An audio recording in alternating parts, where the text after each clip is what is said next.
CHAHI ama mapung faraba LAN asida center na ngasi Phaoba yenglaga leithokliba asigi marumda kari leibage haibado miyam punna khangminabagi matam oire haina kokomigi coordinator Somrendra Thoktom na phongdorakli wafam asing ngasi coordinating committee on Manipur integrity na sinduna palace compound leiba iboyaima sumang lela sanglenda 365 days of Chinkuki narco-terrorist aggression in Manipur haiba hiramda pangthokiba khana nainabagi thouram amada mahakna phongdokhibane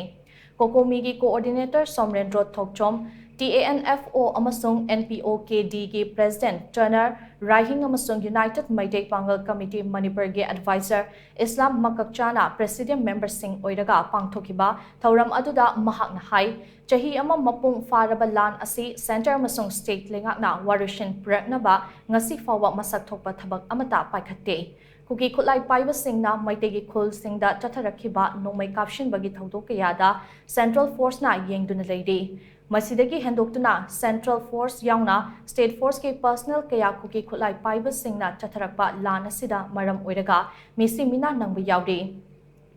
LAN asi external aggression ni haina center amasung state Leingak na hairaga leiribani adubu laibag thibadi hauzik thokliba LAN asina India ge citizen kaya asi ana nanghalaba Phaoba yengduna leiba ngamle oirakliba fibam asi geopolitics ka mari leinaba policy leirabra haibase chingnadaba ngamde maramdi external aggression digi leibak asigi citizen kanba haibase Leingak ki mathau oirabasu karigumba khongthang amata center na paikhalakpa ude Myanmar pro-democracy gi Leingak ama laknaba hotnabada Manipur ge miyam ase baligi haming oina sizin narakpagi mawong ama urakliba ase laibak thibani haina mahakna phongdokhe Somrendra na makhatan hai center na Manipur ge miyam da yengliba meeting amadi CHAHI ama faraba LAN ase government of India na yengduna leiriba asigi wahanthok karino haibana chingbage maramda kupna khananaba lamdam asigi akhang ahai kayaga loinana closed door meeting amaso pangthoklagani karigumba hojik thokliba LAN ase Indiana geopolitics tawbada Manipur ge miyam ase baligi haming amagum sijinnarabage thorang tawbani haiba wafam meeting adudagi khangba ngamlabadi India ge mathakta akanba pressure pinaba thorang tawgani Indiana Manipur ase makoigi state amani haina khanba ngamlamlabadi ngase miyamna wariba asiyongna waramloi hainasu Somrendra na makhatana phongdokhe Miyamgi khana nainaba mifam adu haudringai mangoinana Manipur ge apunba sakam ngaknaba hotnabada thawaina pontha pikhraba athoba singge mafamda ikai khomnaba utpa oina minute ani domina lepaga loinana LEIKHIDRABA singge photo da leisu katke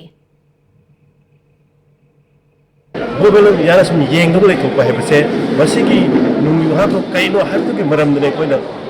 Anakum Kanan English Adu Koinasida Koi Mayang Weba discussion Pangtoktarga Atubatam the Koi close room meeting the Koki Manipur election sing Koi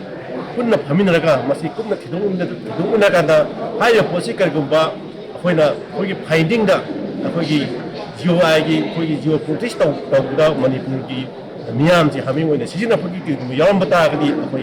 Ingiagi, Matata, Soba Hogi, Pesharama, people Loidana, a Hoshi Krabba Pumda, Maki, State Amoina, Natramak, Citizen Ubunam Dibono, Haibido, Aduga, Karigumba, Indiana, Manipula, Miyam, Sari citizen Yahana, Kalamagadi, Nasito, Hogi, Togo, Holamoy, or Togo, Koi Bell, Tomagadi, and Pum Tagaki Habdo. Miyam Community,